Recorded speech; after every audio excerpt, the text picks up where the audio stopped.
Donc, pour ma part, je m'appelle Philippe Guiton, je suis cofondateur de ce lieu avec Brigitte, justement, il y a 14 ans, philosophe, enseignant, et on va avoir la joie ensemble de voyager un peu sur ce thème de la transition et de la rapport à la question de l'éducation et des neurosciences dans cette transition. Alors, pourquoi la philosophie s'en mêle? Puisque justement... Oui, pardon. Ah, il faut arrêter les portables, c'est ça là. Je vais vérifier d'ailleurs. Merci. Pourquoi la philosophie s'en mêle? Justement parce que la transition est un entre-deux.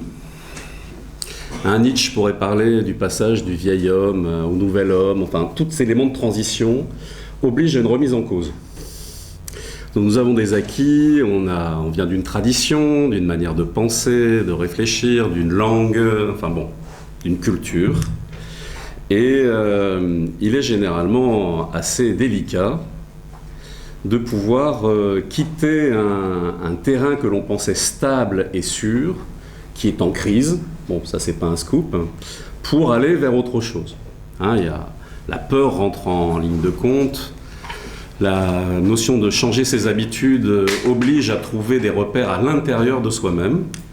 C'est pour ça que de plus en plus, le thème de transition qui est devenu assez classique, dont l'un des promoteurs principaux que vous avez étudié la semaine dernière, vous avez vu la semaine dernière, qui est Rob Hawkins, utilisait déjà comme une transition énergétique au démarrage. Et puis peu à peu, naturellement, dès qu'on doit mettre en place une transition, on est obligé de parler de transition intérieure. C'est le nouveau scoop de la transition, c'est de dire on aura beau changer les choses extérieures, irrémédiablement elles reviendront à leur point de départ si l'homme lui-même, sa capacité d'aborder le monde, sa manière d'être au monde ne change pas. Alors c'est une lapalissade, mais c'est bien là le cœur et l'essence du travail philosophique, c'est comment accompagner la transition intérieure. Alors il y a une grande transition que la philosophie a mis en avant, ça s'appelle la naissance, à travers l'art de la maïeutique, qui est au cœur même de la réflexion sur l'éducation, maïeutique, art d'accoucher les enfants, et Socrate a dit « je fais le même métier que ma mère ». Je fais de la maïeutique, c'est-à-dire que j'essaye non pas d'accoucher les corps, mais d'accoucher les âmes et les esprits. Donc on voit bien ce que ça donne pour... si on a un souvenir ou si on a été mère, on se souvient, je pense, assez clairement de ce que veut dire l'accouchement. Et pour l'enfant, il se souvient assez clairement du fait de débarquer dans un monde auquel on n'a strictement aucun repère. On va y revenir par rapport à l'élément d'éducation. On a un petit peu oublié que nous ouvrions des grands yeux face à un monde où tout nous était relativement inconnu, ou en tout cas la possibilité de connecter notre être, si on considère qu'il y a de l'être dans l'enfant à la naissance, avec les sentiments, les émotions, la partie énergétique, physique n'est pas encore en place. Et donc cet enfant a géré une transition entre au moins déjà le côté d'être à l'intérieur du ventre de la mère, d'être à l'extérieur. Et toute période de transition oblige à ce genre d'adaptation. Donc vous imaginez que c'est pas très simple, on ne peut pas décréter une transition. On essaye d'ailleurs de continuer, on parle de modernité, ensuite de transmodernité, on continue jusqu'à s'apercevoir que ça ne marche pas. C'est pas simplement une continuité du monde existant et de la manière de voir du monde existant, ou une révision du monde existant, mais c'est une nouvelle vision qu'il faut faire naître. Bon, ça c'est pour l'introduction générale. Donc la philosophie est bien utile, puisque normalement, l'amoureux de la sagesse porte plus d'importance à la recherche de la vérité qu'à des prérequis, un précaré, un ensemble de données fixes qu'il ne voudrait pas remettre en cause, parce que c'est son socle de stabilité. L'amoureux de la sagesse, un amoureux, c'est généralement quelqu'un en mouvement, qui aime le déséquilibre, qui sait que pour être en mouvement et pour marcher, il faut gérer le déséquilibre, et donc l'étude des cycles et des éléments de transition lui est normalement possible, la philosophie de l'histoire lui est normalement possible, non pas que ça ne lui réclame pas comme pour tout changement une vraie transition intérieure, mais que normalement c'est ce pourquoi il a opté dans son travail, dans sa vie. Donc ces transformations radicales dans un temps très court, puisque notre manière de penser date du XVIe, XVIIe, et plus agrémentée d'autres choses, mais enfin on est sur quelques siècles, voire 1 ou 2 siècles, sur des changements radicaux sur la manière de vivre dans le monde, déjà de manière matérielle. Et donc, quels changements sont à l'œuvre à l'heure actuelle? Vers quelle vision du monde on est en train de s'acheminer? Quel changement intérieur faut-il faire? Ça, c'est vraiment le thème général de la transition et la raison de faire ce cycle ou cette réflexion. Alors l'éducation, transition, éducation, conduire, élever, diriger, c'est un mouvement. Alors certains disent qu'il faut remplir, d'autres qu'il faut faire sortir. Il y a différentes manières d'aborder cette question éducative. Enfin, que ce soit remplir ou faire sortir, il y a un mouvement, il y a une dynamique, il y a quelque chose qui est à mettre en place pour passer d'un état à un autre. Il y a une transformation qui est en jeu. Alors, Platon nous rappelait que chacun possède dans son âme la faculté d'apprendre et l'instrument destiné à cet usage. C'est un éclairage, il nous rappelle, ou il nous le dit, ou il nous donne son point de vue, ça dépend comment on l'aborde. C'est-à-dire,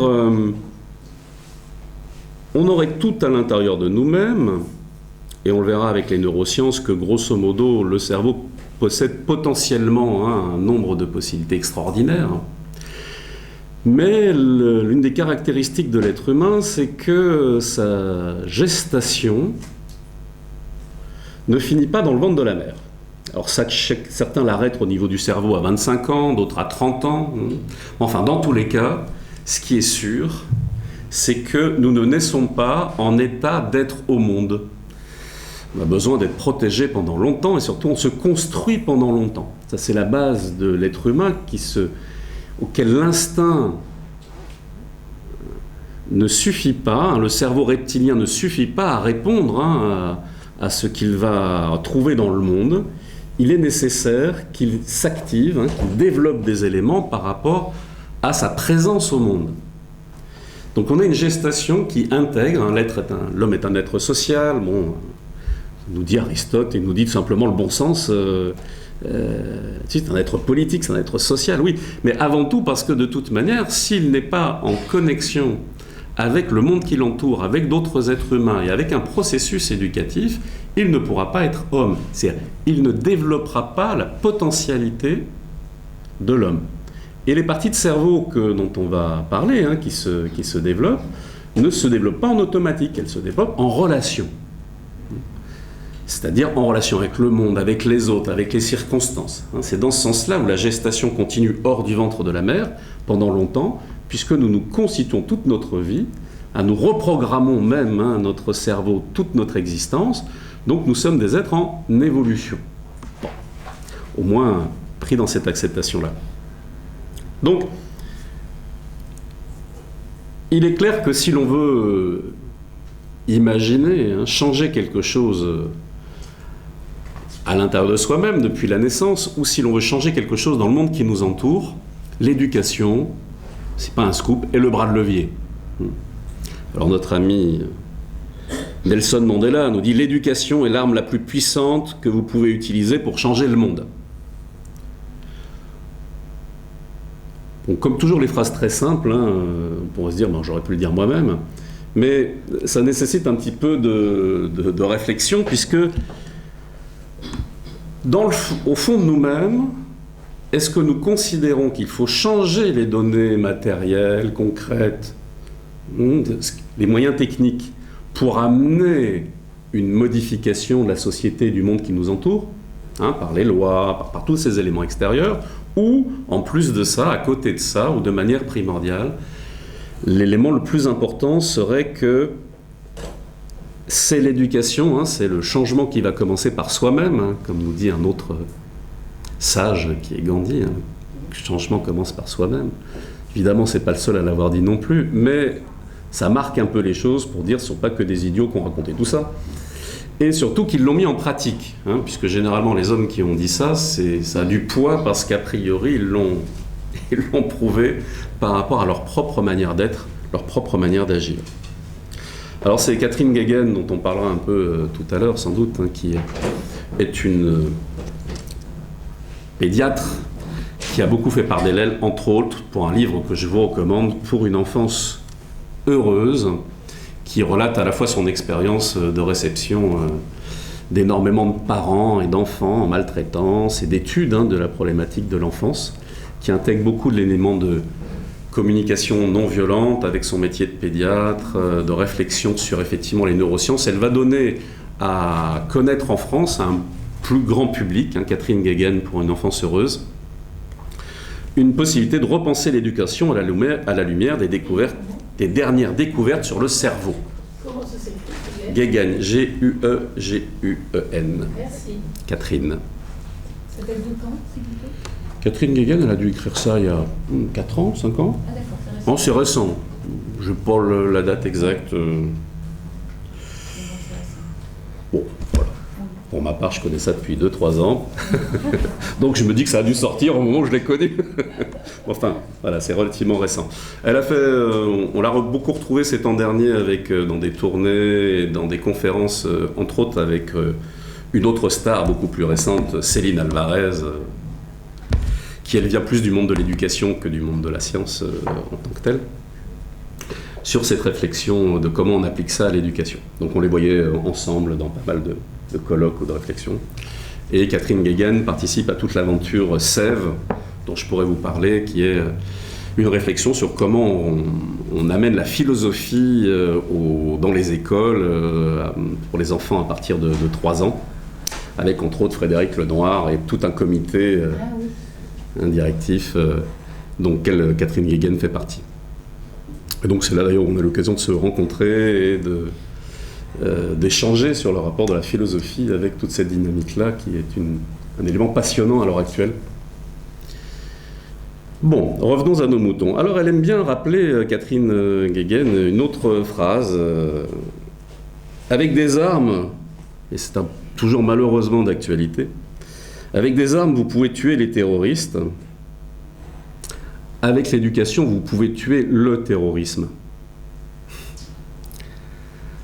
Bon, c'est un élément aussi de bon sens, mais c'est un élément qui nous redonne un peu de sens par rapport aux événements au quotidien, puisque à force de toujours réfléchir sur une éducation nouvelle ou une réflexion, on finit peut-être par douter ou se dire qu'il y a peut-être un autre moyen d'éradiquer la violence ou de faire que nous soyons dans un monde plus humain, plus humaniste, où on ait le droit de vivre à tout âge de la vie et de ne pas la perdre surtout trop rapidement, comme ces 2 jeunes femmes. Donc, oui, avec les armes, on peut tuer le terrorisme. Avec l'éducation, on pouvait tuer le terrorisme. C'est Malala qui nous dit ça, cette jeune femme qui a eu le prix Nobel de la paix à 17 ans, en 2014. Alors, il n'y a pas d'élément miracle, les neurosciences ne vont pas non plus nous réinventer une poudre magique, on est en train simplement, souvent, en tout cas pour ce que je connais ou ce qui m'intéresse du domaine de l'éducation, confirmer, infirmer, nous diriger vers certaines pistes. Alors, on est toujours entre Caribe et Scylla, vous savez, ces 2 monstres marins, parce que à la fois par rapport aux neurosciences, il faut être très prudent, il faut savoir raison garder. Dans quel sens? C'est une science récente. Surtout les neurosciences affectives et sociales, c'est quelque chose de très récent, et entre autres en France. Enfin, disons, on est plutôt sur des sciences en développement au XXIe siècle qu'au XXe. Au XXe, on avait plutôt mis en place les neurosciences cognitives, qui sont plus anciennes. Mais la réflexion sur laquelle on va s'appuyer un peu plus sur les neurosciences par rapport au domaine relationnel, social, c'est quelque chose de relativement récent. Alors, comme toute chose récente, la tentation est grande, et surtout pour des amoureux de l'éducation comme moi-même, la tentation est grande de dire « Ah, super, enfin une vérification scientifique à ce que je raconte depuis je ne sais pas combien de temps. » Bon. Le problème, c'est qu'il y a beaucoup de choses qui ne se vérifient pas et on prend évidemment, quand on étudie ce genre de choses, quelques claques, même si les claques ne sont pas bienvenues dans l'éducation non violente, en disant quelques remises en cause, puisqu'il y a des choses qui nous paraissaient évidentes, même pour des amoureux de l'éducation autre, qui s'avèrent parfois infirmées. En tout cas, il semblerait que la science ne le confirme pas. Et puis il y a d'autres choses, que le bon sens, l'application ou l'expérience, que ce soit de parents ou que ce soit d'éducateurs, nous confirmait, et qui se confirment également. Mais raison gardée, c'est que la tentation de faire de l'interdisciplinarité de manière un peu simpliste est toujours là. Il faut le savoir. Je ne manquerai pas sans doute de m'y noyer ou d'être mangé par ce monstre marin, en voulant trop rapidement utiliser les neurosciences à des fins de confirmation de réflexion pédagogique ou philosophique. Mais il y a aussi, s'il y a Caribe, il y a toujours Scylla, il y a aussi l'autre problème qui est que il est très difficile, comme on l'évoquait, de pouvoir accepter un changement. Il y a une résistance au changement. Donc il y a la tradition qui est là, bien ancrée, qui fait que les neurosciences, au moins, ont le mérite, par rapport à ça, de remettre l'élément sur l'ouvrage, de remettre un certain nombre de réflexions en avant. Donc entre le fait de se réfugier dans la bonne vieille tradition, une bonne vieille fessée, ça a toujours été bon pour l'éducation, un peu d'autorité, le maître qui maîtrise l'enfant et qui sait lui ce qu'il faut parfaitement développer ou autre, bon, c'est rassurant, on se dit ça m'a quand même parfois formé moi-même et pas trop mal formé, face à l'enfant roi, face à... Bon voilà, donc on a toute la liste qui descend du traditionnalisme puissant qui dira c'est bien beau toutes ces neurosciences, mais enfin en attendant, surtout vu les troubles de l'attention et les jeunes actuels, il faut leur serrer la vis. Bon. Alors la philosophie, comme la réflexion humaine, elle n'est jamais dans les extrêmes, mais elle nécessite effectivement de toujours se dire que c'est pas parce que c'est ancien, c'est pas parce que c'est traditionnel que c'est juste. Donc voilà, entre Caribe et Scylla, il y a un certain nombre de choses de bon sens qu'on n'oubliera pas, qu'il faut garder en mémoire, et il y a une naturelle remise en cause qui ne va pas forcément contre le bon sens, que nous amène les sens cognitifs. C'est un peu comme en philosophie la querelle des anciens et des modernes. Voilà, c'est l'éternel. Oui, tout à fait.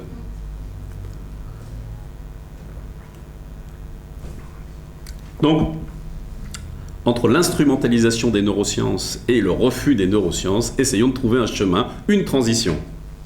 Alors, les personnages les plus intéressants, parmi les plus intéressants sur ce domaine pour nous aider à la transition, c'est justement des spécialistes. Bon, c'est pas les plus grands, ne sont pas français, mais quand même quelques-uns, on en a. Mais enfin, entre autres, nous avons au département de psychiatrie à l'université de Los Angeles, Alan Shore, l'un des fondateurs des neurosciences affectives et sociales, qui est intéressant parce que justement il est pédiatre, neurologue, psychiatre, biologiste et chimiste. Ça fait pas mal. Et c'est souvent des gens qui ont effectivement un pédigré très interdisciplinaire, dans le domaine de la science entre autres, qui peuvent se permettre, en étant écoutés aussi de leurs pairs et en étant suivis par d'autres équipes, qui vont continuer à travailler sur leur travail, sur leurs premières études ou sur leurs premières réflexions, qui peuvent comme ça influencer un mouvement, puisque c'est un philosophe qui commence à dire à un pédiatre ou à un neurologue ou à un psychiatre, psychiatre c'est peut-être un peu plus simple, ou un biologiste ou un chimiste, que effectivement il faudrait réfléchir sur cette piste-là. C'est pas forcément vu comme très sérieux. C'est comme quand quelqu'un en interdisciplinarité intègre ces différents domaines et aborde ce problème, ça fait bouger des lignes, comme on dit, ça fait qu'il y a une certaine réflexion. Donc, comme je le disais, il existe deux grandes branches. La branche sur laquelle on va parler, c'est plutôt les neurosciences affectives et sociales. Pour les neurosciences cognitives, c'est pas qu'elles sont pas importantes, et on fait beaucoup de séparations tout à fait artificielles entre ces différents domaines de recherche, mais généralement, les premières recherches tentaient à s'intéresser avant tout au quotient intellectuel, à la réflexion, à la mise en place de l'outil, on pourrait dire mental, l'outil de réflexion. Et ce qu'amènent les réflexions sur les sciences, sur les neurosciences affectives et sociales, c'est qu'ils vont mettre l'accent sur le fonctionnement des émotions et surtout le lien entre l'apprentissage et l'environnement affectif et social. Parce que c'est bien beau de réfléchir au développement du troisième cerveau, du cerveau supérieur, si vous voulez, mais à part ça, la connexion ne va pas forcément se faire si le cerveau qui gère la partie affective, si tout ce qui est lié à nos émotions ne se met pas en place correctement. Et la grande avancée, c'est de pouvoir valider, chercher, étudier, regarder, par les différents processus du développement de la science, le rapport qu'il y a entre une attitude, un rapport, une relation affective, sociale, et quelque chose de physique, de concret qu'on peut étudier. Le lien entre l'apprentissage et... Le lien entre l'apprentissage et l'environnement affectif et social. C'est-à-dire, grosso modo, pour caricaturer, je suis un enfant qui n'a strictement aucune relation avec mes parents, dans un univers où on m'a totalement délaissé. Il y a eu comme ça des cas où on a retrouvé des orphelinats de petits-enfants qui étaient vraiment totalement livrés à eux-mêmes toute la journée.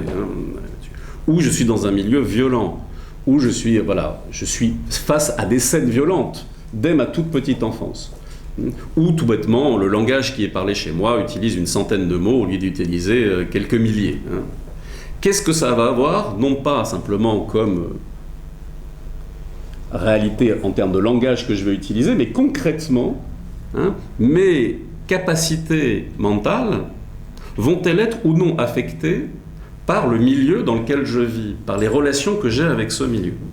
Et là, toutes les études sont unanimes là-dessus, évidemment.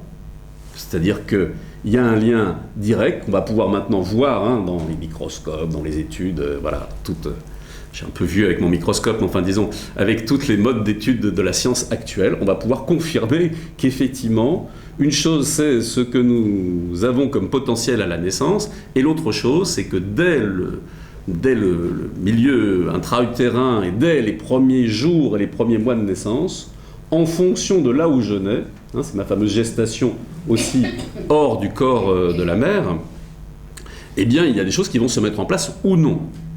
Il ne faut pas être catastrophé en essayant de se rappeler là où on est né et comment ça s'est passé. On peut reprogrammer, on peut redévelopper des choses.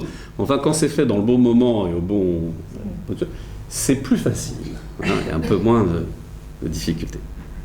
Donc, le neurosciences affectives et sociales mettent l'accent sur le fonctionnement des émotions et surtout le lien entre l'apprentissage et l'environnement affectif et social. Ça va ? Donc, qu'est-ce qui se passe lorsque nous rencontrons les autres? C'est ça que ça va essayer d'étudier. Qu'est-ce qui se passe quand nous sommes en relation avec les autres? Qu'est-ce qui se passe quand nous éprouvons des émotions, des sentiments? Eh bien, il va se passer des choses au niveau de la cellule, il va se passer des choses au niveau de toute notre biologie, notre système biologique, en relation avec ces éléments, avec cette relation à l'extérieur. Donc les émotions, les sentiments, la capacité relationnelle sont, on pourrait dire, la grande découverte au niveau des neurosciences et développement au niveau des neurosciences au XXIe siècle. C'est ça ce qui va continuer les premiers pas à la fin du XXe siècle des neurosciences cognitives. Donc, le lien avec l'éducation paraît évidemment relativement évidente. C'est l'environnement, toutes nos relations affectives et sociales qui vont faire ce que nous avons dans notre cerveau va pouvoir se développer au maximum de ses potentialités. On sait que ça va permettre, et ça joue sur notre capacité d'émerveillement, la relation à l'espace, le temps, le développement intellectuel, sensoriel, artistique, enfin bon, n'en jetez plus, la coupe est pleine. Les émotions influencent notre vie tout entière. Notre vie affective, notre façon de penser, de faire des choix, d'apprendre, d'agir. Donc il ne s'agit pas simplement de se concentrer sur les neurosciences cognitives, S'il n'y a pas avant une bonne mise en place à l'intérieur de nous-mêmes de tout ce qui est relié à nos émotions, il y aura une grande difficulté à pouvoir utiliser. Une chose, c'est d'avoir tous les critères de choix, l'autre chose, c'est de choisir. Et pour choisir, eh bien, ça va dépendre énormément de notre cerveau affectif. Donc notre cerveau est véritablement câblé pour rencontrer les autres. Donc, ça, c'est la grande... On est pré-câblé, on a une nécessité de rencontrer les autres, l'extérieur, la vie qui nous entoure, pour pouvoir développer ce que nous sommes et pour que les mécanismes d'apprentissage puissent se développer. Les cellules vont se développer en fonction de nos relations affectives et sociales. C'est quand même un scoop. Parce que jusqu'à maintenant, c'était les humanités, notre manière de réfléchir, notre manière d'être avec les autres. Mais là, on étudie le côté très physique et concret. Donc, l'environnement social affectif influence sur, petite liste, sécrétion des molécules cérébrales, développement des neurones, myélinisation, développement des accélérateurs, la vitesse de propagation par rapport à l'action, par exemple, les synapses, les circuits neuronaux, les structures cérébrales, l'expression de certains gènes, l'épigénétique, on en parlera un tout petit peu, les télomères de chromosomes, les extrémités des chromosomes, l'axe neuro-endocrinien qui régule le stress, enfin bon, très concrètement, là on est au cœur de ce que va étudier les effets concrets de la neuroscience et de pouvoir le mettre en rapport avec des comportements sociaux, notre rapport à l'environnement. Donc le cerveau de l'enfant est un cerveau, c'est pas un scoop, immature. Et ça c'est très important pour l'éducation, puisque, vous savez, chaque société imagine l'enfant un peu par rapport à sa manière de voir le monde. Donc franchement, pendant des centaines d'années, l'enfant n'était pas très intéressant, tant qu'il n'était pas suffisamment développé et qu'on ne pouvait pas discuter avec lui ou autre, c'était qu'un petit animal, un élément... Donc si la mère s'en occupait, c'était tant mieux pour le père. Et on commençait à le rencontrer à l'adolescence ou un peu plus tard pour parfaire son éducation. Bon, plus ça va, plus on arrive effectivement à dire que la maternelle, c'est très très tard, tout s'est déjà joué avant la maternelle. On exagère, mais à peine sur certaines choses. Ça commence dès le démarrage. Donc le cerveau est encore immature, c'est il y a tout potentiellement, mais ça va se constituer en fonction de ce qu'il va voir, de ce qu'il va entendre, de ce qu'il va vivre, de ses expériences par rapport au monde qui l'entoure. Donc on ne peut pas traiter l'enfant, imaginer que l'enfant, quand il pleure ou fait quoi que ce soit systématiquement du caprice, ou qu'il est méchant, ou voilà, qu'il s'est passé quelque chose, qu'il a envie de nous ennuyer, il jette pour la 50e fois le même truc qu'on lui a mis dans la main par terre, peut-être il est simplement en train de mettre en place sa perception que sa main c'est lui, c'est pas lui, comment ça marche, on tient un truc à deux doigts, enfin, il est en train d'expérimenter. C'est pas pour dire que l'adulte n'a pas un rôle par rapport à tout ça, une orientation, un accompagnement, bien évidemment, beaucoup plus subtil que celui simplement de chercher à lui inculquer quelque chose, plus subtil, parce que ça nécessite un élément philosophique très important qui s'appelle l'étonnement, l'observation, sur le fait que peut-être l'enfant a à nous apprendre quelque chose. L'enfant va nous réveiller un certain nombre à nous-mêmes de potentiel dans l'observation qu'on va avoir, dans la capacité d'attention qu'il va nous obliger à développer, puisque quand il n'y a par exemple pas encore le langage concret, il va falloir comprendre d'autres langages. C'est comme apprendre une autre langue, de travailler avec un enfant de quelques jours, d'un mois, 2 mois, 6 mois. Ce sont des langues, et c'est des langues qui changent très vite. L'enfant ne change pas, mais son développement est extrêmement rapide. Donc il y a un rôle à double sens au niveau éducatif, de l'enfant qui éduque les parents, ou l'éducateur, et l'éducateur qui éduque l'enfant. C'est un aller-retour. Et ça, c'est pas du tout la vision qu'on avait par rapport à l'enfant. Qu'est-ce qu'il y aurait bien à apprendre d'un enfant ? C'est nous qui avons tout à lui apprendre. Changement de vision du monde, qui n'est pas si facile que ça. Puisque le fait qu'on soit grand, puissant, fort, installe tout de suite un rapport d'autorité. C'est quand même moi le patron.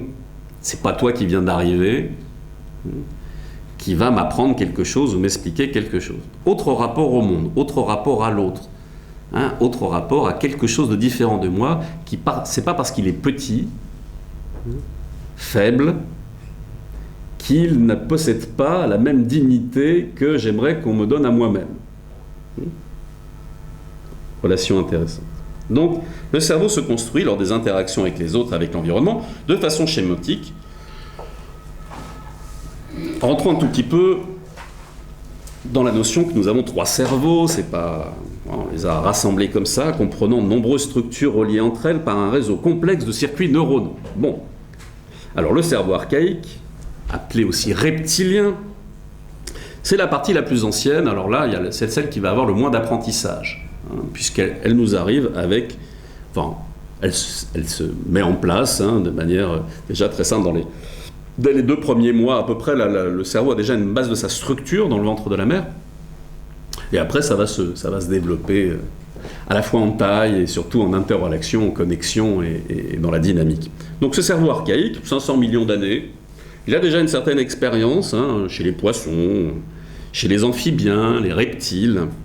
Et il comprend un tronc cérébral et le cervelet à la base du cerveau. Le cerveau archaïque gère les fonctions primaires.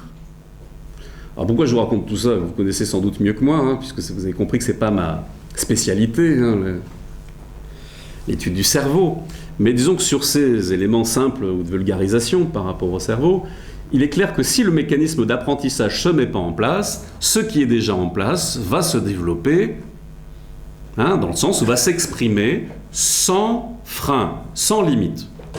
Et ça, c'est un vieux thème philosophique, ou par rapport à la violence, ou l'hubris des Grecs, c'est toujours comment on arrive par soi-même à mettre des limites. Parce que l'une des caractéristiques de l'être humain, c'est qu'il est nos limites, sans limite. Sans limite de bon sens, sans limite d'utiliser sa raison pour faire tout et n'importe quoi. Il ne faut pas aller bien loin pour comprendre que malheureusement, toutes les années d'études sont parfois mises à disposition pour construire des armes absolument extraordinaires ou l'extermination des uns par les autres. Donc il n'y a rien à voir entre la capacité d'utiliser ces capacités cognitives et ce qu'on va en faire. Ça, c'est aussi une grande découverte. On pleure, on pensait que, évidemment, dès qu'on allait éduquer par la raison l'homme, il allait être raisonnable. Non, il allait utiliser la raison, toujours pour faire, malheureusement, pas toujours le meilleur.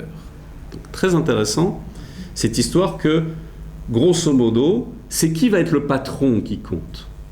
Et si le cerveau archaïque est le seul qui s'est correctement développé par rapport au processus d'apprentissage, c'est lui qui va diriger notre vie et notre existence, tel un poisson, un reptile, ce qui parfois, effectivement, malgré l'apparence, semble être un tout petit peu le comportement humain, parfois le nôtre, puisque nous sommes des êtres humains, a priori.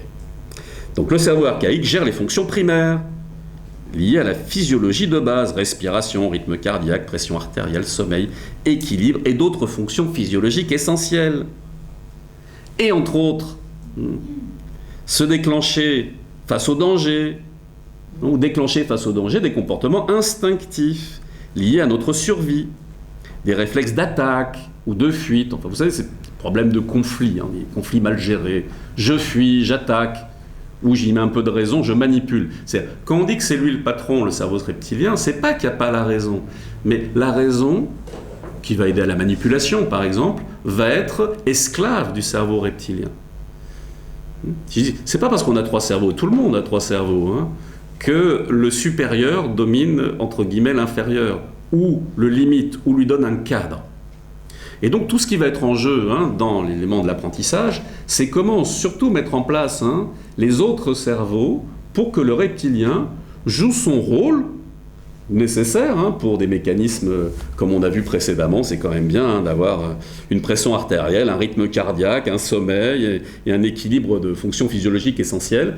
Par contre, réagir vis-à-vis d'un autre être humain ou vis-à-vis de la nature ou autre, comme un animal, dans un rapport de lutte pour la vie continuelle, là on peut dire que ça manque un peu d'humanité. Ben oui, on a récupéré simplement le management par notre cerveau reptilien. Bien. La seconde fond, voilà. Le cerveau émotionnel, alors c'est lui qui nous intéresse avant tout dans les sciences les neurosciences sociales, émotionnelles et sociales. Il est appelé aussi limbique. Il est apparu chez les premiers mammifères et remonte à 150 millions d'années. C'est beaucoup plus proche, hier. Sa définition anatomique varie selon les auteurs. Il est constitué de plusieurs structures étroitement reliées entre elles. L'amygdale, l'hippocampe, l'hypothalamus, le cortex singulaire, le cortex préfrontal et d'autres éléments. Et c'est lui qui va rentrer effectivement en jeu sur le fait, se développe-t-il, se connecte-t-il, développe-t-il sa possibilité de pouvoir tempérer.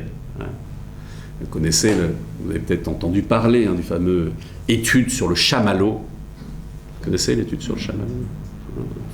Sur les petits-enfants, on leur mettait un chamallow devant eux et on étudiait, on travaillait, on leur disait, voilà, si tu es capable d'attendre, plus tu es capable d'attendre de temps, plus je pourrais t'en donner d'autres ensuite. Mais il faut que, face au chamallow, tu ne le manges pas.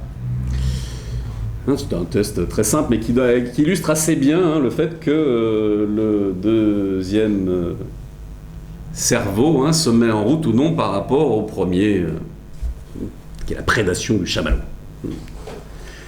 Et effectivement, on y reviendra sur l'élément éducatif. Plus nous sommes capables de mettre de la distance, la réflexion c'est aussi une distance, plus nous sommes capables de mettre une distance entre quelque chose d'instinctif, vers lequel, je ne sais pas, on sauterait sur l'autre, on sauterait sur le chamallow, on sauterait sur le banquier, je ne sais pas, on sauterait sur quelqu'un pour prendre quelque chose, de se dire non, je payerais des gens pour le faire. Non, je n'y pense même pas, n'y pense même pas. Je me dis à moi-même quelque chose, je me retiens. Ce n'est pas que j'en aurais pas envie, parfois. Mais j'apprends que l'humanité, justement, c'est pouvoir mettre de la distance entre les instincts animaux et ma manière de me comporter. Ce n'est pas que ça ne me viendra pas à l'idée, ce n'est pas que, comment dirais-je, je ne vais pas saliver face au chamallow, mais il y a une forme de limite. Alors, évidemment, c'est très bien, la limite qui viendrait de l'extérieur va créer plein de problèmes psychologiques, on va se réfréner ou autre sur ça. Bon, il y a des problématiques quand on n'écoute pas ce besoin. Mais une chose, c'est d'écouter le besoin, l'autre chose, c'est d'y répondre immédiatement. Il y a une capacité de l'être humain de pouvoir sublimer un certain nombre de besoins, de pouvoir les traiter autrement que simplement par la violence. Cette réflexion. Donc, le cerveau émotionnel, avec tout ce que l'on vient de citer, nous fait ressentir l'agréable, le désagréable, et toute une gamme très étendue des émotions.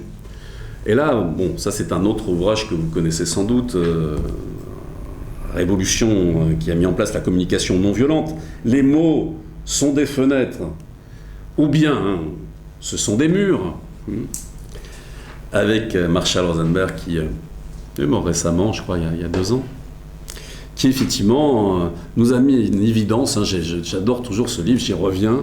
À chaque fois que j'essaye d'identifier un sentiment, une émotion qui me vient, et je me reviens toujours à l'idée que 2-3 termes. Et dans ce livre, à un moment donné, il y a une liste absolument incroyable donnée par la langue française pour développer le vocabulaire des sentiments. Admiratif, alerte, amoureux, amusé, apaisé, attendri, il l'a mis par ordre alphabétique, et on s'aperçoit que de tout ça, enfin en tout cas pour ma part, il doit y avoir un pourcentage relativement limité d'utilisation, mais on y travaille pour redévelopper ce langage-là. Donc quand on dit que ce cerveau est là, est disponible pour nous permettre de qualifier, d'avoir une relation à nous-mêmes, directe, de pouvoir comprendre ce qui se passe, ça ne veut pas dire que les sentiments vont forcément diriger toute notre vie, mais que si je les nie et si je ne suis pas capable de travailler et de mettre en place, avec toute une gamme étendue, une gamme du blanc jusqu'au noir, une gamme complète, je ne pourrai pas répondre correctement à ce qu'il m'arrive dans la vie. Je penserai mal. Je ne peux pas bien penser sans avoir un domaine affectif calme. Vous savez, la philosophie orientale, entre autres, nous parle souvent de la psyché comme un lac calme. Il faudrait que la psyché, ce qui gère nos émotions, nos sentiments, enfin nos passions jusqu'aux sentiments supérieurs, puisse être un lac calme.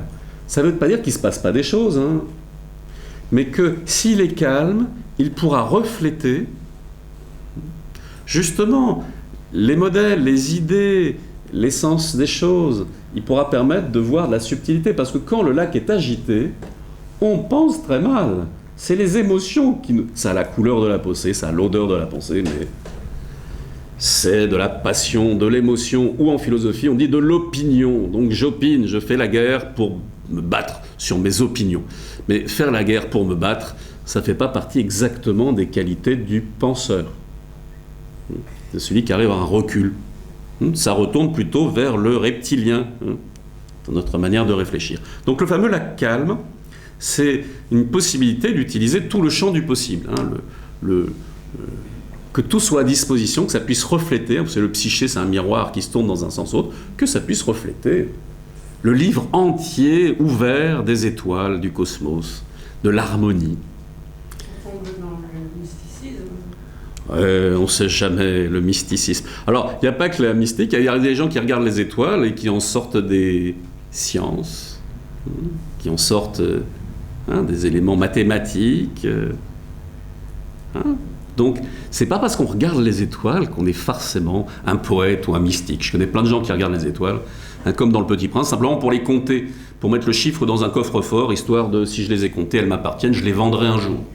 Vous savez, c'est qui va planter son drapeau sur un coin de la Lune pour que la Lune appartienne plutôt aux uns et aux autres. Donc j'ai plein de gens qui regardent les étoiles absolument pas pour des raisons mystiques ou poétiques. Mais vous parliez du lac, Oui.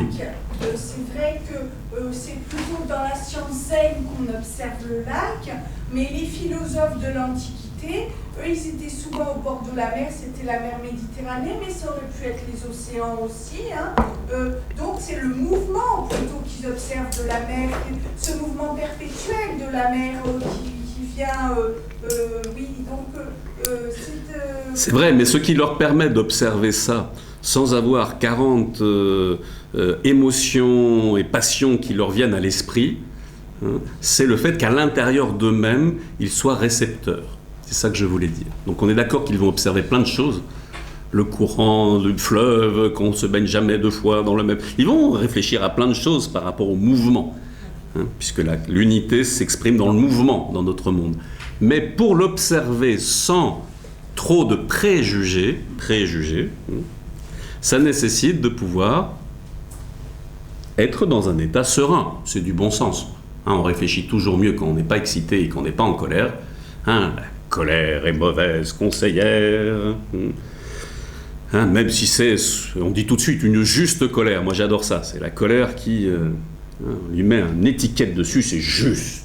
Oui, enfin en attendant c'est de la colère. Et a priori ça n'aide pas à la réflexion. C'est tout. On ne dira pas forcément que ça m'empêche totalement de réfléchir, mais il faut voir. Après, une fois qu'elle est passée, quand on regarde si vraiment nous sommes très heureux de ce mouvement. Ça va ? Donc, oui, on observe le mouvement, mais il faut pouvoir avoir un certain recul, refléter, réfléchir. Ça nous intéresse au niveau philosophique, réfléchir. Comme le miroir. Et l'image est que c'est un lac calme. C'est une image et un symbole. Alors, le cerveau émotionnel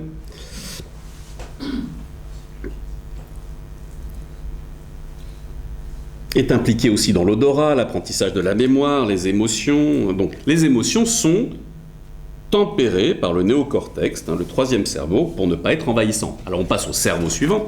Donc, il faut que, schématiquement, le cerveau reptilien soit régulé, limité, qu'on puisse, comment dirais-je, travailler pour ce qu'il a de positif avec le cerveau émotionnel. Et il faut que le cerveau émotionnel, s'il est en place, c'est toujours la notion des trois cercles, j'aime bien. Ah tiens, 0 plus 0 égale 0. Donc j'aime bien toujours cette idée, on va faire comme ça avec ça, non pas des Jeux Olympiques, mais d'une vision de l'homme et d'une vision ternaire où il y a un lien, il y a des surfaces de liaison. Quand du nous, psyché, soma, sur la vision de l'homme, l'esprit ou la psyché et le corps ou la partie somatique, tout ça est relié. Mais si vous n'avez pas la psyché, vous n'avez pas consciemment la possibilité de relier ces trois parties. C'est pas qu'elles ne sont pas là, et c'est pas qu'elles ne vont pas agir, mais elles vont agir sans votre propre conscience. Et c'est pour ça que la philosophie s'intéresse avant tout au comment travailler la psyché. Puisque, mettons dans une vision, comme je disais tout à l'heure, platonicienne, on a tout à l'intérieur de nous-mêmes, et pour le physique, bon, ça va, si on a la chance qu'il est à peu près normalement constitué, tout est là. Mais la liaison entre notre tête et nos pieds, entre notre tête et notre corps, ça dépend avant tout de notre acceptation affective. Le nombre de fois où je décide de faire quelque chose, je voudrais bien, mais je peux point. Et il y a un rapport entre la volonté et l'action par le fait que la psyché soit un bon transmetteur, soit quelque chose qui permette de connecter la tête et notre action au quotidien. Alors il y a des gens qui font beaucoup de business avec ça. On achète un abonnement au centre sportif du coin pour nous obliger, comment dirais-je, à ce qu'une chose qu'on a décidé de pouvoir le faire dans le corps. Parce que comme on a payé, on y va, plus ou moins.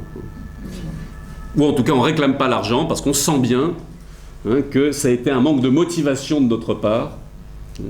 Donc on vend, on se vend pour qu'on nous donne de la motivation par l'extérieur. C'est assez classique pour chacun d'entre nous. Donc,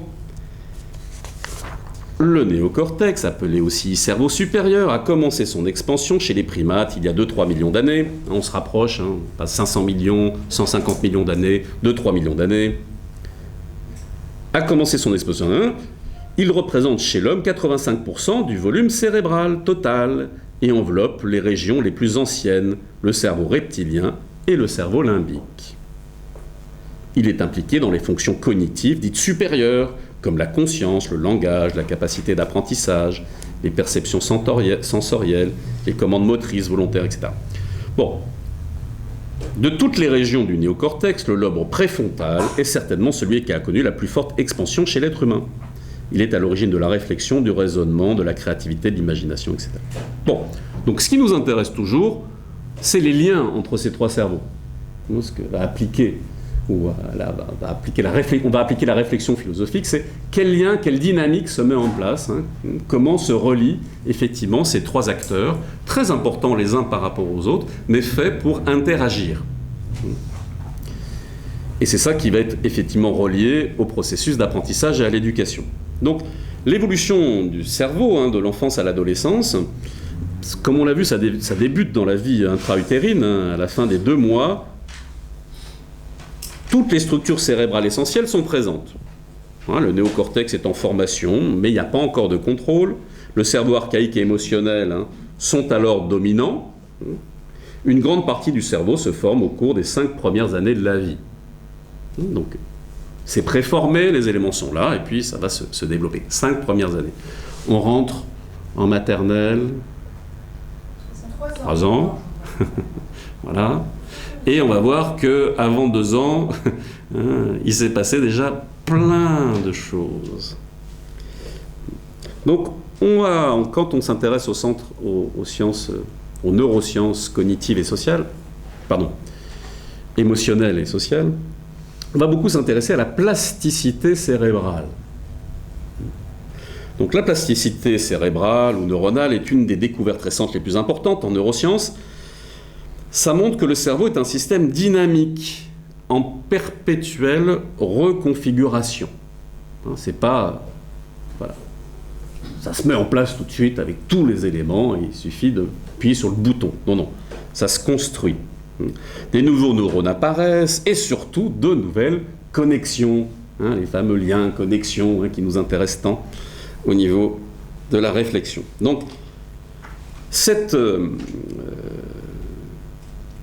gestation hors du ventre de la mère, c'est qu'on se confirme par la notion qu'on va emmagasiner les informations du monde extérieur après notre naissance par le canal des sens, parce que c'est ça qui nous met en relation l'importance des sens.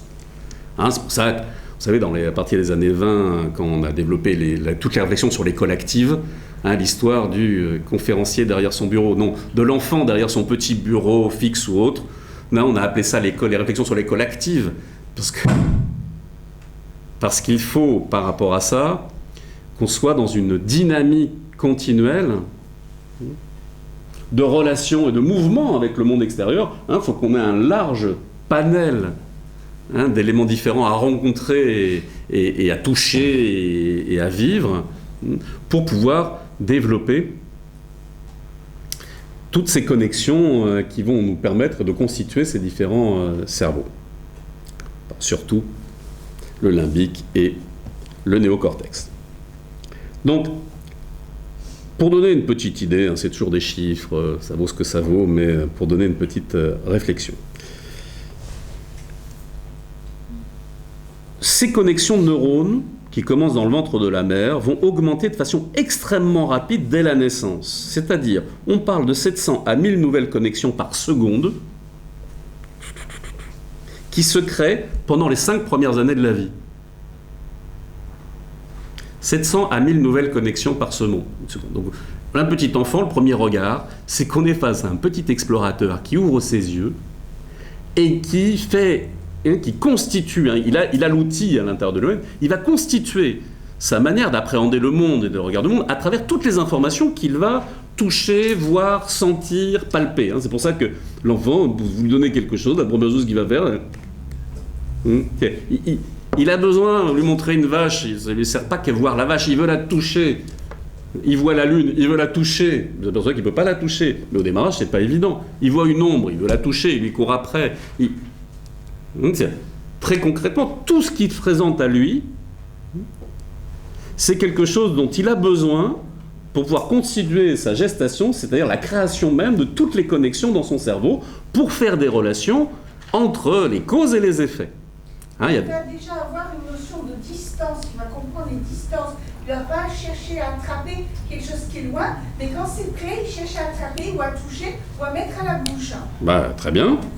Et effectivement, tout ça va se mettre en place, y compris la notion de l'espace, y compris la notion du temps. Et ce n'est pas des données qui sont tout à fait similaires dès la naissance, ça va se constituer dans les premières années de la vie. Mais au démarrage, de toute manière, quand il naît, moi, pas soi, extérieur, intérieur, pas de différence. Il n'y a pas tout de suite une conscience qui se met en place. Je pense, donc je suis. Ça vient doucement. Bien. Alors, 700 à 1000 nouvelles connexions par seconde dans les 5 premières années. Donc, on crée des milliers, des millions, des milliards de connexions pour être au monde, être dans le monde, reconnaître le monde. Alors, il y a des expériences comme ça, je ne sais pas si c'est Céline Alvarez ou d'autres qui nous les racontent, où on jette une balle derrière un paravent, par exemple. L'enfant voit la balle rouler avant le paravent, ça passe derrière le paravent, et derrière le paravent, il y a quelqu'un qui est caché, et qui donne une orientation à la balle différente de celle qui a été lancée. Et là, on observe le petit enfant qui a les yeux complètement écarquillés, qui ne comprend pas, parce que c'est en train d'infirmer ce qu'il avait déjà développé dans ses règles de physique interne, dans son cerveau, sur la vitesse, le mouvement, la manière dont devait sortir la balle. Donc on est face continuellement pour l'enfant à une nécessité de reprogrammer, parce qu'il n'a pas tout de suite sous les yeux. Il y a l'autre exemple comme ça. Enfin, il y a 2 personnes rentrent. Lui, il connaît que son père et son oncle, mais de manière séparée. Et là, ils rentrent ensemble. Et là, on voit l'enfant qui commence à paniquer. C'est qui? C'est quoi? Je vois double, enfin, grosso modo. Et quand il commence à se séparer, il regarde d'un côté, il regarde de l'autre, il regarde d'un côté, il fait ses milliers de connexions neuronales, etc. Et il retrouve le sourire par rapport à ça. Il a pu réidentifier les éléments, le réel, et reconstituer quelque chose qui corresponde à une vision du monde. On a besoin... On se constitue à l'intérieur et à l'extérieur, c'est la caractéristique de l'être humain, simultanément. Ce qui viendra après, ce que nous faisons tous les jours, nous, les amoureux de la sagesse, une vie intérieure et une vie extérieure harmonieuse. N'est-ce pas? Bien. Alors, c'est-à-dire une capacité d'avoir un recul, une réflexion, une profondeur, en même temps que ce que l'on vit à l'extérieur. Ça se constitue déjà de manière simple par rapport à notre rapport au monde. Donc on crée des milliers de connexions, et donc la nature a doté le jeune enfant d'une passion pour l'exploration. C'est vraiment l'image du petit explorateur qui naît sur lequel il a besoin de ces explorations, il a besoin d'appréhender le monde, il a besoin de goûter, toucher, etc. Sur ça, il n'a pas la notion de dire c'est sale, c'est pas sale, je le mets à la bouche, je le mets pas à la bouche. C'est sa manière de se constituer. Alors à nous, éventuellement, de ne pas lui mettre des choses inadéquates devant les mains, devant les yeux, devant sa perception. Et c'est là le rôle fondamental de l'adulte, parce qu'on dit, bon, c'est un petit explorateur, il va bien explorer tout seul. Non, non, ce qu'il va explorer, ça dépend de nous. Explorer dépend de lui. Et vu que c'est tout ça qui va le constituer à travers l'ensemble de ses connexions, vous pouvez imaginer les conséquences que ça a au niveau éducatif. Bon, peut-être pas besoin des études des neurosciences pour l'imaginer, mais ça devient relativement évident, et surtout ce qui est évident, c'est que ça commence très vite. Vous savez, Maria Montessori, elle a inventé l'école maternelle. On ne prenait pas les enfants avant 7 ans à l'école avant. Elle va inventer déjà de remonter à 3 ans. Et je crois que la grande révolution du monde actuel, c'est de comprendre que ça commence avec la femme enceinte. Et que la société aurait besoin sans doute d'investir beaucoup plus dans les crèches qu'en toute autre chose. C'est plus rentable d'investir dans la crèche que dans les prisons. Enfin, passons ce sujet. Mais c'est quand même important. Ça ne veut pas dire qu'on n'aura que des hommes bons, vrais, beaux, justes, intelligents, grâce à l'éducation. Mais quand même, il y a une relation de cause à effet évidente, où il faudrait donner toutes les possibilités à la jeune mère d'être dans des conditions idéales pour qu'il n'y ait pas de violence, de contrariété, d'éléments autres. La société, ce serait très économique pour elle. Très économique. Pas le contraire. Donc 1 milliard de connexions synaptiques pour l'enfant. 1 milliard de connexions synaptiques. Alors, c'est Céline Alvarez qui fait le petit lien comme ça, enfin je ne sais pas où elle l'a pris, mais enfin disons que ce soit elle. C'est ça que la connexion Internet, c'est quand même 10 fois moins. Toutes les interconnexions. Tout ça dans le cerveau de votre fils, évidemment, ou votre fille. Enfin, ceux d'à côté aussi, de l'être humain. Et ce qui est intéressant, c'est que, et ça c'est effectivement l'avancée des neurosciences qui nous mettent, c'est que chez l'adulte, ce n'est que 300 000 milliards, plus 1 million de milliards. C'est les 2/3 vont s'éliminer des connexions. Et par quel biais, ce fameux élagage synaptique, l'élagage, ça va se faire par rapport au nombre de fois où cette connexion est activée. Si c'est beaucoup activé, ça va être du côté du tiers gagnant. Si c'est peu activé, ça va disparaître. Il ne suffit pas que l'enfant ait face aux yeux une fois la beauté, la bonté, la vérité, la solidarité, la justice, le calme, la paix. Enfin, il ne suffit pas qu'il le voie une fois. Il faut qu'il le voie suffisamment de fois en répétition pour que pour lui, la vie, ce soit ça. Vous me suivez ? Bon, ça veut dire aussi que quand on a quelques dérapages verbaux ou quelques dérapages de comportement par rapport à l'enfant, ça ne portera pas forcément à conséquence si ce n'est pas un dérapage continuel. Bon, ça c'est le côté où ça rassure un peu. Donc, ce fameux élagage synaptique, ça veut dire que grandir, c'est perdre les 2/3 de ses possibilités, mais renforcer les tiers les plus utilisés. Nous sommes des spécialistes. Mais si ce mécanisme se fait par la répétition, tout le mécanisme d'apprentissage, la réflexion d'apprentissage, l'immense patience que nous avons tous pour pouvoir éduquer en répétant 1001 fois les gestes pour que soit éduqué, pour pouvoir remettre ça sur l'ouvrage continuellement, ce qui est l'apanage de l'être humain que nous sommes, est tout à fait nécessaire. Donc au bout de 9 mois, le cerveau de l'enfant, par exemple, c'est intéressant, il réagit encore à tous les sons, toutes les langues. Mais au bout de 12 mois, c'est fini. Le cerveau humain ne réagit plus qu'au son de la langue de son environnement. C'est-à-dire, grosso modo, ça c'est passionnant, c'est toujours un peu simpliste par rapport à la quantité d'études et de chercheurs, mais appliqué à l'éducation, ça veut dire que grosso modo, ce sera une langue maternelle si vous l'entendez quotidiennement avant 1 an. Après, vous ne sera plus une langue maternelle, dans le sens où vous n'aurez plus parfois l'accent exact. Donc si vous voulez que votre petit parle le mandarin, c'est avant 1 an. Avec l'accent, hein, pour qu'il soit reconnu comme un Chinois. On ne sait jamais. Ça peut être utile. Bon, bref, c'est pas un problème de l'amener en classe de langue, ni lui acheter une tablette. Il faut savoir, ils ont fait des essais aussi. Hein. L'enfant en face a une tablette, hein, qui entend parler, hein, qui va lui parler mandarin, hein, parce qu'il y en a qui sont pas bêtes. Moi, je veux un enfant surdoué, ils l'ont mis face à une tablette 1 heure par jour. Et à côté, on a fait les essais avec une nounou, mettons chinoise, 1 heure par jour. Et bien celui qui était face à la tablette, vous savez s'il a développé quelque chose? 0. Parce que tout est en rapport avec l'interaction. Il faut que j'interagisse pour que j'intègre. Enfin, il faut être actif, hein, l'éducation active. C'est que si je suis passif, heureusement ça n'existe jamais dans notre éducation, hein, le côté passif, où on m'explique des choses, hein, comme ce matin. Non, pardon. Bon. Donc, le côté actif, c'est le fait que chacun d'entre vous est en train de réfléchir, penser, mettre ça en relation avec tout son vécu, toute sa connaissance, mettre ça en parallèle en disant ça c'est vrai, ça c'est faux, il raconte n'importe quoi, c'est intéressant, moi j'ai une expérience différente. Enfin bon, bref, normalement il y a quelque chose d'actif à l'intérieur de nous-mêmes, rassurez-moi. Les classes de l'ordre pour les petits, c'est très intéressant pour les tout petits. Hein. Eh ben voilà, ben c'est sûr, hein, donc il y a un gros business à faire, hein, monter des écoles de langue de 0 à 1 an. Hein, grâce à cette connaissance et neurosciences, vous avez un business plan possible en sortant. Oh, je blague.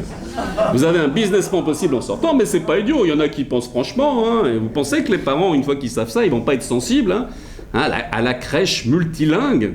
Moi j'ai choisi une crèche pour mon petit, elle est comment? Trilingue. Et c'est très cher d'ailleurs. Mais bon, si on a les moyens, pourquoi pas, si le petit en profite, tant mieux. Enfin, c'est pas parce qu'il parle plusieurs langues non plus qu'il sera plus épanoui, plus heureux ou meilleur dans sa vie. Mais ça permet de comprendre qu'il y a quand même quelques révolutions. Je pense qu'il y a 20 ans, 30 ans, et même il y a encore 10 ans, nous n'étions pas arrivés au moins à ces premières conclusions, non pas par une théorie éducative, mais par une étude scientifique. Ou un ensemble d'études, parce que généralement on essaye de dire quelque chose quand il y a au moins une dizaine, une vingtaine ou une trentaine d'études convergentes. On peut se dire, tiens, ils n'ont pas dû se donner le mot entre les laboratoires d'études pour arriver à ces conclusions. Donc, on est face à quoi? On est face dans cette plasticité cérébrale, à un processus continu et dynamique de création, de renforcement et d'élimination des connexions synaptiques.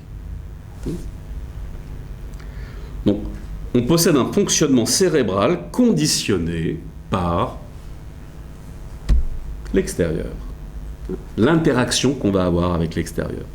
Et ce cerveau va se constituer de cette manière-là. Alors certains disent jusqu'à 25 ans, d'autres études jusqu'à 30 ans, enfin c'est pas jusqu'à 5 ans, il y a 2 ans. Mais il y a des étapes qui vont être, comment dirais-je, plus sensibles, plus dynamiques, hein, auxquelles ça va se mettre en place plus facilement. Hein, c'est comme je le disais, on peut apprendre une langue à n'importe quel âge. Mais ça va être moins facile, hein, ne serait-ce qu'au niveau de l'oreille, des sens ou des éléments, d'entendre certaines différenciations de sons. Quand c'est des langues qui n'ont pas forcément les mêmes racines que nous, les mêmes prononciations que nous, la même écriture que nous.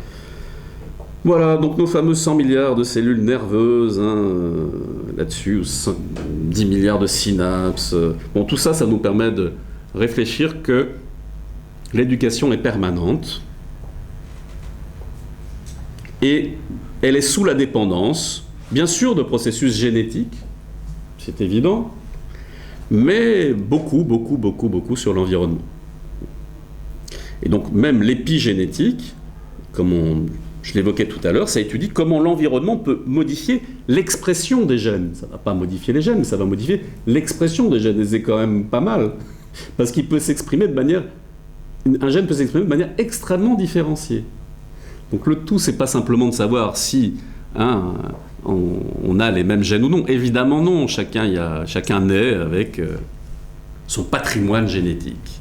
Mais comment ça va s'exprimer, ça nous intéresse au niveau de l'éducation et de l'apprentissage, puisque, eh bien, s'il y a un choix ou si cette science naissante de l'épigénétique, on n'en est qu'au balbutiement, si on commence à pouvoir percevoir qu'effectivement on peut modifier l'expression des gènes, dans quelle proportion? Grand point d'interrogation, mais si proportion il y a, ça veut dire que concrètement on a pu l'identifier.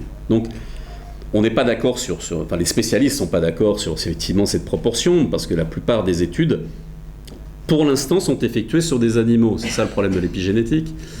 On dit, voilà, ça marche sur les rats, on a pu le confirmer, mais enfin, pour l'être humain, à voir, à étudier. Bon, on commence à l'université d'Harvard à faire des expériences frankensteiniennes, non, des expériences normales et non traumatisantes sur les enfants. Donc nous en saurons bientôt plus au prochain épisode. C'est passionnant, pendant longtemps, dans une réduction de la pensée de Freud, on a dit que l'enfant c'était un pervers narcissique. C'est terrible, Ça ne veut pas dire qu'il n'y a pas aussi ça, potentiellement.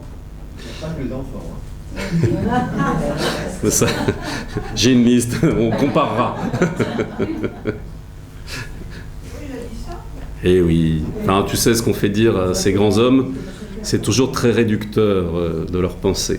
Mais ce qui est sûr, c'est que la vision de l'enfant n'a pas toujours été l'empathie, par exemple, il était autant possible de la développer que l'égoïsme.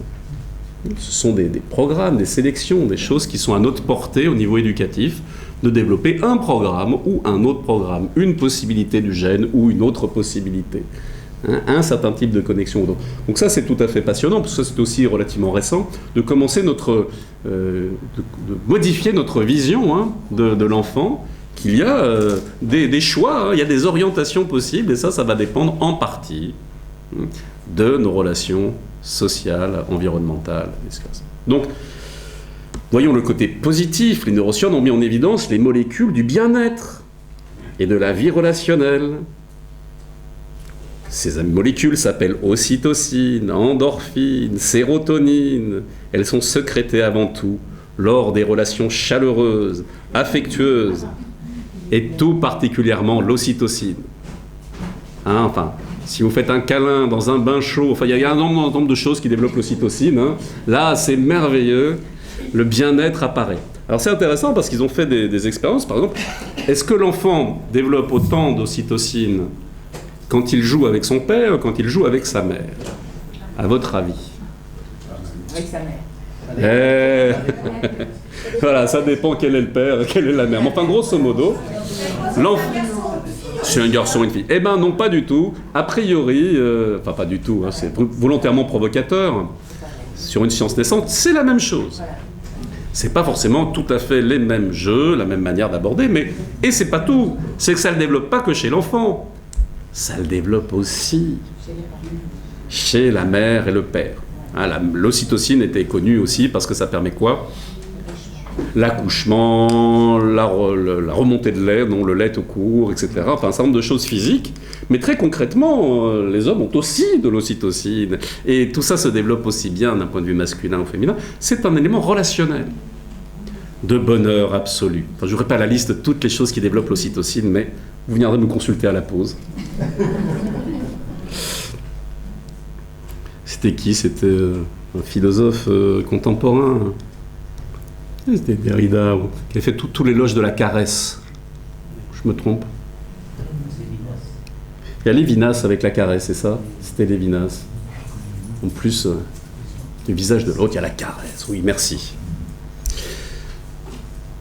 Donc, ces variations d'ocytocine sous-tendent la relation de soins et d'affection chez la mère et le père, l'importance pour les pères d'exprimer leur affection. Bon, ça, c'est une femme qui écrit ça, je pense. Non.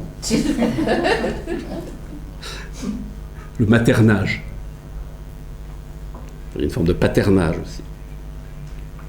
Et tout particulièrement, effectivement, par rapport au toucher, Le toucher entraîne la sécrétion de molécules. C'est au moins ça qu'amène l'étude des neurosciences, c'est que c'est pas simplement comme ça, une émotion volatile, on ne sait pas d'où ça vient ou autre. Ça se concrétise. Très concrètement, on peut, pour ces études-là, faire, avec la salive ou d'autres, des études avant, après. Qu'est-ce qui s'est développé? En quelle quantité? Est-ce que ça fonctionne? Donc c'est peut-être pas forcément si compliqué d'être heureux. Ça suffit pas. Ouais, mais ça aide. Donc il est clair que quand Catherine Guéguen, par exemple, se fait la réflexion sur quel est l'état de l'éducation sur notre planète, en prenant, je sais pas, une étude de l'UNICEF ou tout ça, alors ça va plutôt mal sur l'élément éducatif. Pourquoi? Parce que la majorité des adultes pensent encore qu'il faut dresser les enfants. Il faut les soumettre à une discipline violente, verbale et physique. Les torturer, l'éducation punitive et sévère. J'avais encore un responsable d'établissement, j'enseigne en terminale, qui me dit « Bon, il faut que vous leur mettiez des mauvaises notes en début d'année. » C'est intéressant. Je dis, a priori, toutes ces études n'ont pas pénétré le monde éducatif de cette école. Non, parce que, voilà, il faut qu'ils se rendent compte qu'ils sont mauvais, etc. Donc, j'avais pas vu les gamins en mois de septembre depuis, je sais pas, ça faisait 3 semaines que je les avais, qu'il fallait déjà je leur donne des notes, et des mauvaises, si possible, des mauvaises appréciations et des éléments, parce que... Et le responsable d'établissement me disait, mais c'est pas moi, les parents le réclament. Bon. C'est pas faux. Bah non, c'est pas faux. Mais c'est bien ça le problème. C'est pour ça que ça va plutôt mal. On dit que 4 enfants sur 5, ou 80% des enfants subissent encore des gifles, des fessées et des autres punitions corporelles. Alors, si vous voulez vous persuader que la bonne vieille fessée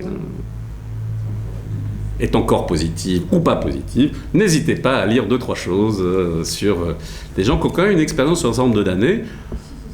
La question, c'est pas d'être des ayatollahs de la non-fessée, de la fessée, etc., mais de réfléchir, d'apprendre à peut-être modifier, puisqu'on est en transition, 2-3 réflexions que nous avons par rapport à ces formes de violence. La physique est une chose, la verbale est une autre. T'y arriveras pas, t'es nul, t'es mauvais. Voilà. Et elle raconte des choses qu'elle entendait dans son cabinet toute la journée, et après, comme on dirait, la prophétie fait loi. Enfin, je veux dire, à force de dire que l'enfant il est comme ça, et par mimétisme, il le sera. Ça va? C'est pas pour dire que c'est des anges, qu'il faut tout laisser passer, etc. L'autorité de l'adulte est fondamentale. Mais la manière d'exprimer un oui, un non, d'être d'accord, pas d'accord, de réagir par rapport à l'enfant, la manière de le faire va développer automatiquement chez l'enfant un blindage, c'est-à-dire une non-connexion neuronale, pour être clair. Il ne fait plus de connexion, pas de rapport, c'est comme ça, et il va le reproduire automatiquement. Et c'est ça le problème de fond de l'éducation. C'est que pour une éducation nouvelle, les enfants, eux, sont nouveaux. Mais les parents et les enseignants,